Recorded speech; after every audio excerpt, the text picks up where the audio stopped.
Morning, David. Christopher, good to see Welcome. you. Are you well? Oh, yeah. Apart from a cold, but everybody else has got a cold. And you've had a nice holiday, which is why we weren't around last week. Yes, Not I did have a only good break, although I did have a good break with a cold. good. And you gallivanted around the country by the sound of it. I gallivanted around, visited lots of friends that I haven't seen for quite a while. So that was great to catch up on people. Oh, that's wonderful. And That's now back wonderful. into the fray of things. Yeah. And Debs is taking a bit of a break, having got through the excitement of the licensing of her new colleague last week. Which I understand went very well indeed. It was a lovely service. Yeah, we enjoyed it greatly. It was nice to meet lots of people from her training college who came to support her. She, as you know, she trained at St. Mellitus, which I don't know a great deal about, but there was a lot of people there to support her. Church was full, which was lovely because a lot of licensings these days tend to be quite poorly attended. Yeah. Are you alluding to the difference between St. Mellitus College and the reputation of our esteemed place of learning? Well, I couldn't say, Chris, because I know nothing about St. Mellitus, if I'm absolutely honest, other than I know it exists. I think it's more of a Bible-based course, I would have thought. I don't know. And Cunstler's not Bible-based? Well, I don't know these days. It's been a long time since you and I were there, Chris. I'm sure they are. I'm sure they are. Although I did see a picture that Bishop Karen put up on Facebook yesterday of a vicar sat in his on one of his champing beds in his church next to a big teddy bear. The teddy bear looked happier, I do have to say. And it was the church where I spent 2 years on placement, Sunday placement, when I was at the esteemed colleague at Gudston, the church in Watlington. And Roger Powell, who you may know or may not know from the Diocese, right up on the other end of our Diocese, right up on the edge of Swindon, at the Ridgeway benefice, he and I were there together at the same time. And we were both at Watlington at the same time. Oh, well, there you go. So I'm going to have a think about champing. I'm sure there must be some of our churches that could go into champing, mustn't there? If you're not acquainted with champing, dear viewer, this is the idea that you allow people to camp in a posh way inside a church. And I thought it was all related to being really keen to get on with something. Yeah, so do it, Chris. And the idea of this thing, dear viewer, is that, of course, it raises much needed funds for some of our smaller churches where, communities are small and fundraising is very difficult. It's an option. And I think it was the Hereford Diocese that pioneered it probably about 10 years ago or so now, because they have lots of remote rural churches on walking ways and pathways and things. So there we are. So I couldn't for one moment say anything about the standard or otherwise of that other, I believe, college that trains people for the ordination. Really not like you, Reverend David, to not put your neck on the line and not create a bit of controversy. And Chris, I can get myself into enough trouble without you trying to encourage it.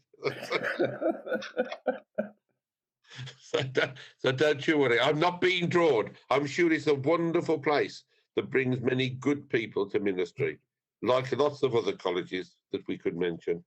And I'm sure we all agree that Callie has come as a very good person to this area. Yes, and what a life experience with her family as a young person, sailed the Atlantic, and she's been a solicitor and all kinds. So watch out, people of Bridport. I think you could be in for a fantastic ride with Callie.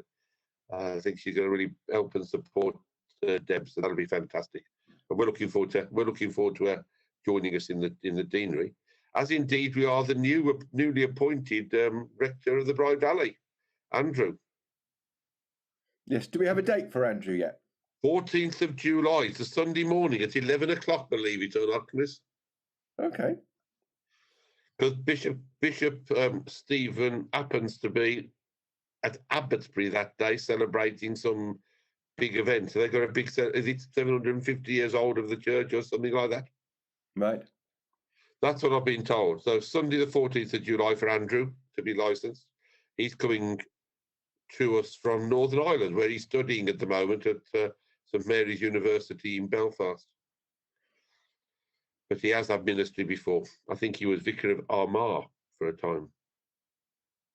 But he did his curacy in Enfield in London, so he does know a little bit more than nothing about the Church of England. Sounds like he will be bringing quite a bit of diversity from Armagh. He'll be bringing a lot of diversity. A big supporter of the Pride movement and the right of all people to express their sexuality and what they are. And he and his family are looking forward and are moving into the old vicarage, which surprised everybody because they were trying to find a new vicarage that might attract somebody. And he said, no, I'd only come if I could move into the old vicarage. We love it. Brilliant. So there we are. All will be good. We're getting there. And then hopefully later in July, when the date comes around for interviewing for for the Golden Cap, we could get somebody and then we'll be complete again in the deanery. Wow, that would be a feat. It would, as long as nobody else then resigns in the meantime. So there we are. Yeah.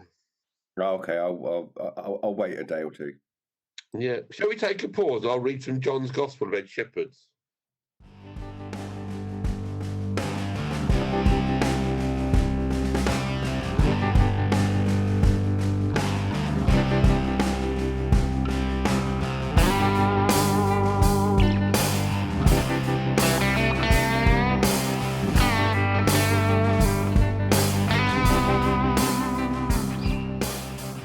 John chapter 10, verse 11. I am the good shepherd. The good shepherd lays down his life for the sheep. The hired hand, who is not the shepherd and does not own the sheep, sees the wolf coming and leaves the sheep and runs away, and the wolf snatches them and scatters them. The hired hand runs away because the hired hand does not care for the sheep. I am the good shepherd. I know my own, and my own know me. Just as the Father knows me, and I know the Father. And I lay down my life for the sheep. I have other sheep that do not belong to this fold. I must bring them also, and they will listen to my voice. So there will be one flock, one shepherd. For this reason, the Father loves me, because I lay down my life in order to take it up again. No one takes it from me, but I lay it down on my own account. I have power to lay it down, and I have power to take it up again. I have received this command from my Father. What a statement. It is. It's wonderful. I am the good shepherd. Very appropriate for just after Easter, isn't it? It is. And it's a nice reminder, because that's a lot of what I was preaching about over Easter, was that no one takes my life away from me. Jesus went to that cross willingly. That's right. He's prepared to lay it down and take it up again. Well, he did, because he rose again from the dead. So, yes. There's a real Easter story there in what is a simple statement. I am the good shepherd. Mm. What does a shepherd do, Chris? You ought to know, your farming family or whatever. Have you had a shepherd in your household in the past? No. We had sheep on some of the farms. I mean, shepherds look after sheep. They do. Sheep aren't particularly known for their high brain power, I must confess.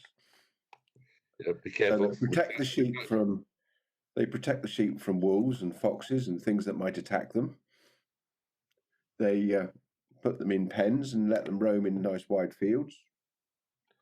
Yeah. They stay up 24 hours a day, 7 days a week in lambing season. They do. They get as many healthy lambs as possible. The sheep don't always have lambs without problems. They don't. Lots of them around. Lots around at the moment. And every year at the end of winter, they cut off their woolen coats and sell the wool, which is, I think, wool actually is a bit more of a miracle substance than people let on, because it keeps you warm when it's wet. It keeps you warm in the dry. Most artificial things, once they get wet, you've got to put something else on. Whereas wool will just keep you wet, keep you warm. Wool is a great fire retardant. If you've got a woolen hearth rug and enough sparks fall on the floor, it doesn't singe like it would a polyester carpet. So it's a pretty good substance. You're a real mine of information on wool, Chris. That's fantastic. I mean, I started off looking at rural ministry on a farm with sheep, Chris. Yeah. I did my placement from that renowned college in Oxfordshire that you and I talked about earlier. I went on the rural placement for a week and ended up on a sheep farm in the Thames Valley somewhere, down towards Reading, I think it was. But however, I got there, and I remember I was put under the charge for morning duties with the shepherd, which meant meeting him early, driving around the field, checking the sheep as they do, and standing any up that had rolled onto the back, all the things that sheep can get up to. And then I remember one day I had to help him with the dipping for fleas. Yeah. If fleas, they dip them for all this. And then he had a big thing on his back and he squirted a squirt into each of their mouths or whatever it was. And for worms, no doubt. So that's where I started off. And so this story became, to me, something because the vicar who was there was an elderly man then, was racing around, I think he was 5 parishes. And I looked at him and thought, this job needs young people with energy. Perhaps I should take it up. Now I'm the old man who's done in and like he was. But I love that story for 2 reasons, because it talks about there being two lots of people in one pen, doesn't it? Or 2 different types of sheep. Yeah. And I always interpreted that as being there are those who've already seen the light, so to speak, and know Jesus. And there are those who are still perhaps waiting to be touched and to discover for themselves what it means to follow Jesus. But the shepherd, Jesus, doesn't give up or doesn't differentiate. He loves them both just as much as anything else. And it's a good story. There'll be one flock and one shepherd. And for that, we have that old image of which a lot of modern shepherds don't really follow much anymore, of a shepherd walking in front with his crook and all the sheep following, and a sheepdog at the back picking up the stragglers. So the sheep want to follow the shepherd because he's a good shepherd. Although modern shepherds tend to just drive around on their quad bikes and have 2 or 3 dogs to round up all the sheep, without quite so much following. But the good shepherd looks after his sheep. I'm fascinated by that. I have other sheep that do not belong to this fold. That's right. I must bring them also. Yeah. So there will be one flock, one shepherd. I wonder how that fits in our world of multiculturalism and multi-faith. And those who don't believe in Jesus, do they believe a different way? Or how that actually applies? Or is it just people who just don't know Jesus yet? Or do they know Jesus a different way? Again, you see, I had this part of the discussion in our Lent group because of the book we studied, which was looking at particularly Black spirituality and how it's influenced Britain. But one of the conversations we had were about different traditions and faith approaches.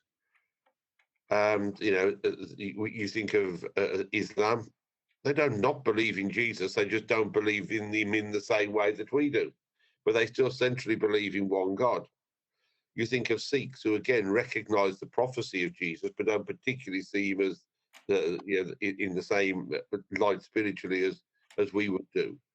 And I think that's part of this great culture, that whilst we may have differences and find one way that suits us of reaching God, it's actually, I believe, all right for others to reach it in a different way, so long as together we recognise that the centrality of what our faith is about a God that loves us, regardless of who we are, where we are, what we believe, and wants the very best for us, and wants us to give that best that he demonstrates to us back in return.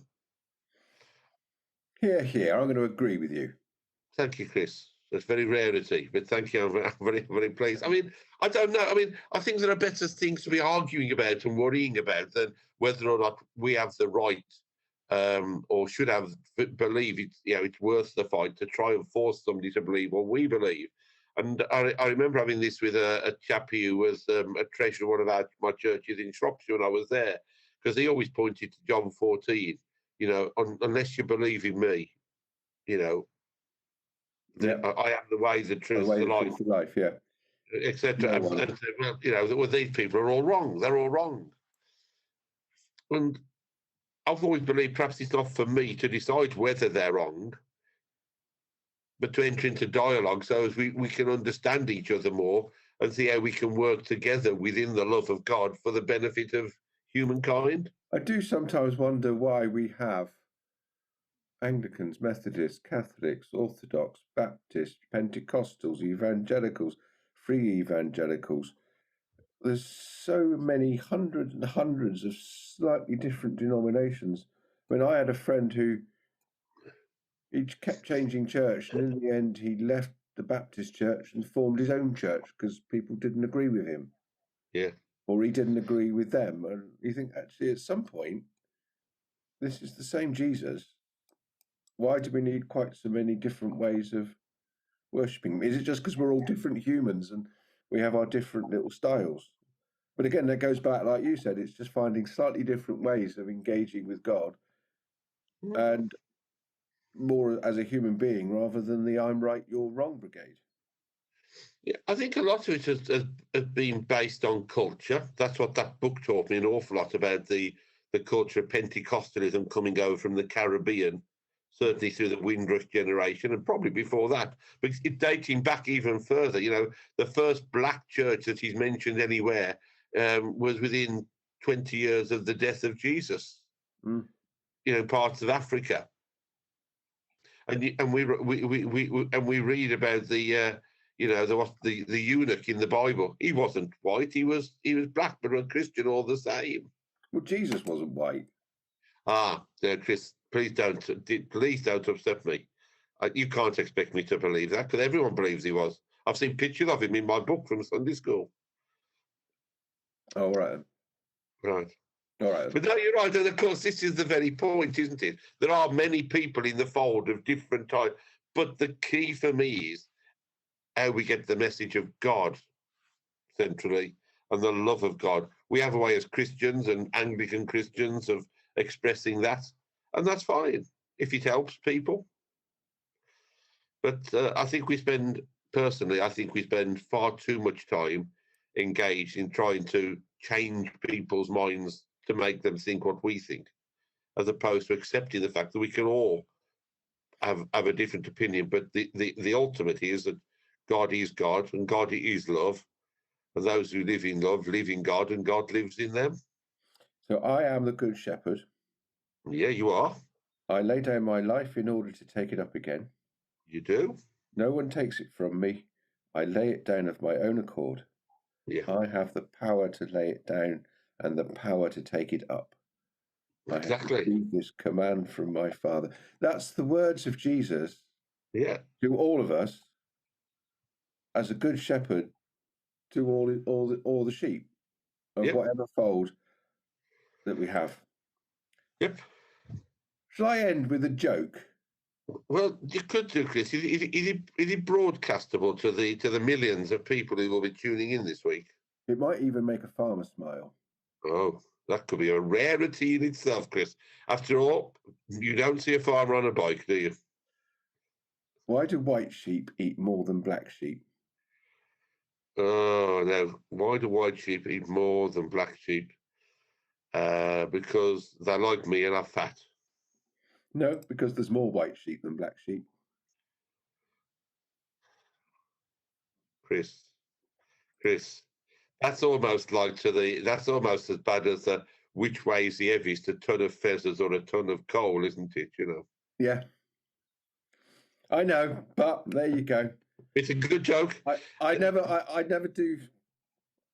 renowned for my good joke telling. But we've noticed, but you keep on going because they make me laugh. So, okay. I mean, And of course, the sheep are those. I mean, this reading and the other reading, which we didn't do today, dear viewer, but from the Acts of the Apostles, which is Sunday's other reading, we have to read Acts in Easter season, and they're all about mission, aren't they? Really, what is right, and the sheep are those who are, called to be the workers for God. Yeah, I mean, the sheep recognise who their shepherd is. Yeah, but the sheep are us, and we have a job to do, which is to spread the word of the kingdom and the gospel. Not And to also, argue. it's our job to recognise who our shepherd is. Ah, that's a good point, Chris. Yeah, very good point. Yeah, that's, I think, the old cartoon, isn't it, in the Church Times many years ago, the vicar in the field with the grass in the churchyard with the grass up to his waist, with one sheep stood at the side of him, and the caption was, "The harvest was plentiful, the workers were few." There we are. So that's it. The sheep are the workers with the good shepherd, and part of our role as a priest is to be a good shepherd. Because our role isn't to be the CEO of the company of multi parishes, it's to be the director, the leader spiritually for people to gather around and to pray. And one thing I did with Daniel, you remember Daniel, who was the curate here in Beaminster some years ago now. He always believed this particular, he was very into the Good Shepherd model of ministry. And so when he left, I bought him a model of a shepherd to take with him and to keep on his bookshelf to remind him always that he is the shepherd of the community in which he serves. Because that's what we do. We're not in charge of the community. We're here to serve as the shepherd. Chris, thank you. What a wonderful, wonderful way to get back to things again. And we're not sure. Do we know when Debs is back in shop for a few weeks? Do we know? I don't know. No. Don't know. But you and I will be here next week again. Yeah. I shall see you next week. You will. Dear viewer, thank you very much. Ari, thank you very much for getting this up online as ever. And we look forward to another exciting episode. I think there's more shepherd next week, Chris. No, I haven't looked that far ahead. I have a feeling there could be more shepherd. More shepherd. Brilliant. Well, thank you. And remember all the different social media channels we have. We do. If you found us, you're watching us, you know where you are, and tell other people. And if you have any questions or any wise thoughts on sheep or shepherds, because Chris has upset the sheep fraternity by saying that they are of little brain earlier. So if you are of the sheep fraternity, and we're just about to have the sheep put back into the churchyard in Stoke Abbott, they graze the churchyard beautifully for us. Just don't lean on the electric fence if you come to look at them, please. It's a bit of a shock. But they'll soon be there, and we look forward to that because they remind me strongly that we need to all be sheep and shepherds. Yeah. Cheers, Chris. Goodbye, everybody. Bye now.